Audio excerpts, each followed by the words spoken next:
ಕಾನೂನಿಗಿಂತ ದೊಡ್ಡವರಿಲ್ಲ. ಒಂದು ಸಾರಿ ಕಾನೂನು ತನ್ನದೇ ಆದಂಥ ನಿರ್ಣಯ ತಗೊಂಡ ನಂತರ ಸಂಧಾನಕ್ಕೆ ದಾರಿ ಇರೋದಿಲ್ಲ.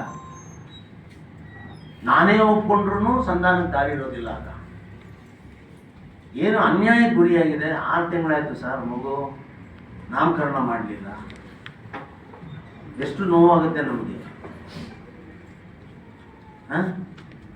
ನಮ್ಮಂಥ ನಿರ್ಲಕ್ಷಿತ ಸಮಾಜಗಳಿಗೆ ಹಿಂಗೆ ಆಗ್ಬಿಟ್ರೆ ಇನ್ನು ನಮಗಿಂತ ಕೆಳಗಡೆ ಇನ್ನೂ ಅತಿ ನಿರ್ಲಕ್ಷ್ಯ ಸಮಾಜಗಳ ಕಥೆ ಹೇಗೆ?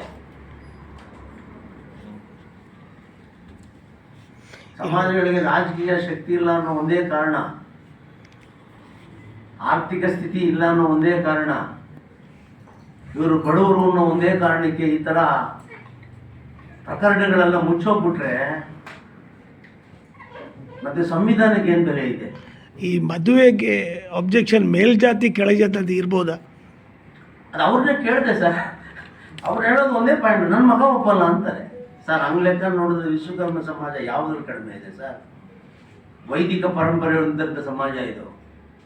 ಶಿಲ್ಪಕಲೆಯನ್ನು ಇಟ್ಸ್ಕೊಂಡಿರುವಂಥ ಸಮಾಜ ಇದು. 5 ಕಸುಬುಗಳಿಗೆ ಈ ದೇಶದ ಸಂಪತ್ತನ್ನು ಕಾಪಾಡುವಂಥ ಸಮಾಜ ಇದು. ಏನು ಕಮ್ಮಿ ಇದೆ ಸರ್? ಅವ್ರು ಹೇಳಿದ್ರೆ ಹಂಗೆ ನಾವು ತಿರಸ್ಕಾರ ಮಾಡಬೇಕು ಅವ್ರನ್ನ, ಇಂಥ ಕೆಲಸ ಮಾಡಿರೋದನ್ನ. ಸಂಸಾರ ಅನ್ನೋ ಒಂದೇ ಒಂದು ಕಾರಣಕ್ಕೆ ನಾವು ತಲೆ ತಗ್ಸಿ ಹೋಗ್ತಾ ಇದ್ದೇವೆ. ಈಗ ಅದು ಆಗೋದಿಲ್ಲ ಅಂತ ಆಗೋಯ್ತು. ಅವ್ರ ತಾಯಿ ತಂದೆ ಮಗಳು ಕೂಡ ಇಲ್ಲ, ಇದು ಇನ್ನೆಷ್ಟು ನಾವು ಮಾಡೋದು ಬೇಡ, ಇನ್ನು ಕಾನೂನು ಪ್ರಕಾರ ಈಗ ಆಗಲಿ ಅನ್ನೋ ತೀರ್ಮಾನ ಬಂದ ಮೇಲೆ ನಾವು